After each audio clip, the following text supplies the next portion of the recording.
জয় ঠাকুর।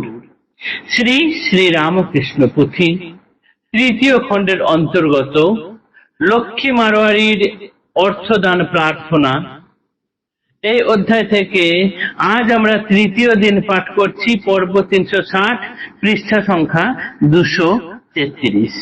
এর আগের দিনের পাঠে আমরা দেখেছি ঠাকুরের কাছে অনেক ভক্তগণ আসতেন, তাদের মধ্যেই একজন হচ্ছেন লক্ষ্মীনারায়ণ ঠাকুরের এক প্রিয় ভক্ত। তিনি জাতিতে মারোয়ারি, তিনি ঠাকুরের কাছে প্রায়ই আসতেন। ঠাকুরের কৃপা বাড়ি তার উপরে বর্ষিত হয়েছিল, ঠাকুর তাকে কৃপার চক্ষে দেখতেন, তাই তার হৃদয়ে এমন এক উৎফুল্ল আনন্দে তিনি থাকতেন যে তার কাছে এখন ব্রহ্মত্ব, শিবত্ব, বিষ্ণুত্ব ইত্যাদি কোনো কিছুর প্রয়োজন নেই, শুধু ঠাকুরের কৃপা পেলেই হলো।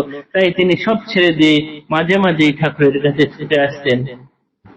এবং মারোয়ারিরা এমনিতেই সাধু ভক্তদের একটু বেশি শ্রদ্ধা ভক্তি করেন, তাদের জন্য কিছু অর্থ আলাদা করে সঞ্চিত করে রাখেন। তাই মারোয়ারি, লক্ষ্মীনারায়ণ মারোয়ারির কি মনে উদয় হয়েছে যে ঠাকুরকে কিছু দেবেন, সেই অংশই আজ আমরা পাঠ করব তৃতীয় দিনের পাঠে।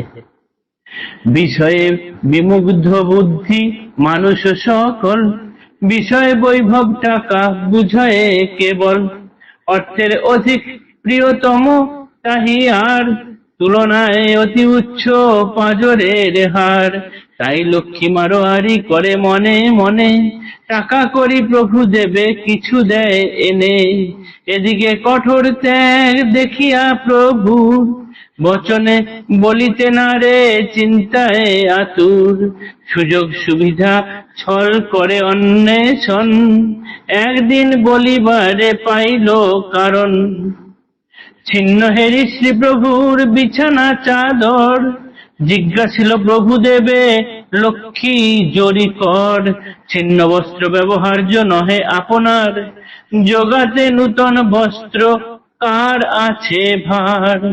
উত্তরিলা প্রভুদেব ভবের কাণ্ডারি, প্রয়োজন যাহা দেয় পুরী অধিকারী। লক্ষ্মী তাই পুনরায় করে নিবেদন, এখানে জানে না লোকে সাধুর সেবন। সাধু সেবা হেতু যাহা আবশ্যক লাগে, উচিত যোগান সব চাহিবার আগে।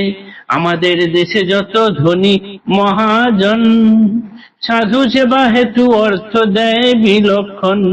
সাধুর সেবনে আছে রীতি প্রচলিত, রাখিবারে কিছু অর্থ করিয়া স্থগিত। যত ব্যয় সংকুলন হয় তার আয়ে, চাহিতে না হয় কভু দ্রব্যের লাগিয়ে। সে কারণ হইতেছে বাসনা এতে, ব্যয় মতো কিছু অর্থ হাজার দশেক।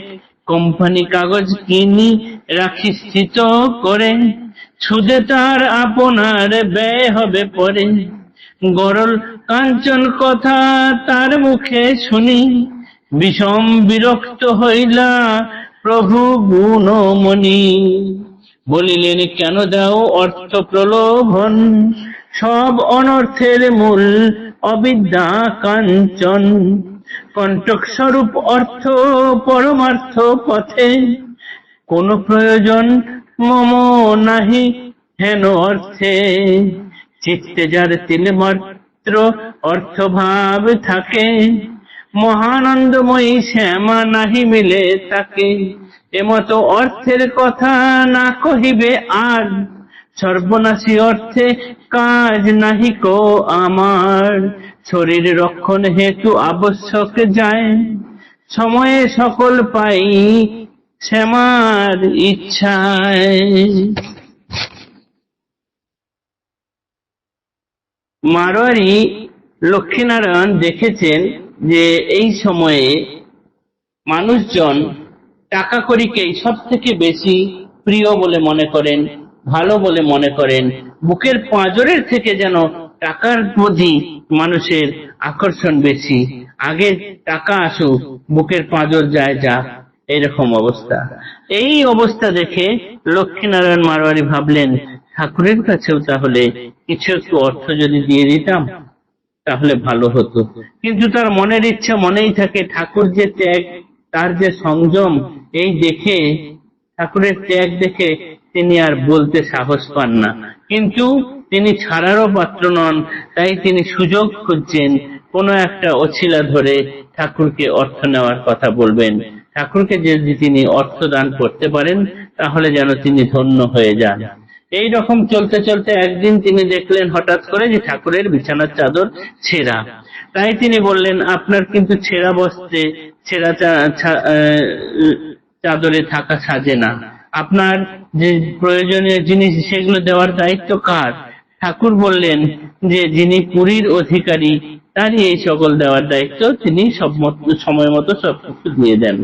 তখন মারোয়ারি বললেন, আপনাদের এখানকার লোকেরা ঠিক ঠিক সাধু ভক্ত সেবা করতে জানে না। আমাদের ওখানের লোকেরা এইরকম সাধু ভক্তদের জন্য অনেক কিছু করেন। তারা অনেক টাকা পয়সা ইত্যাদি আগে থেকে তাদের আয় থেকে সরিয়ে রাখেন যাতে করে সাধু সেবা করা যায়। কিন্তু এখানে তো সেরকম কোনো কিছু দেখছি না।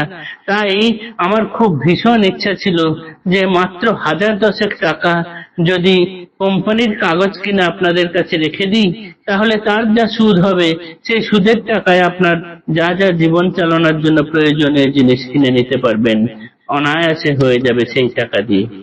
ঠাকুর তখন সেই কথা শোনা মাত্রই বললেন, তার কাছে এই কথা, এই অর্থের কথা যেন বিষের মতো মনে হলো। তিনি ভীষণ বিরক্ত বোধ করলেন এবং বললেন, আমাকে এই অর্থের প্রলোভন দেখাচ্ছ কেন? অর্থই হচ্ছে সমস্ত অনর্থের মূল।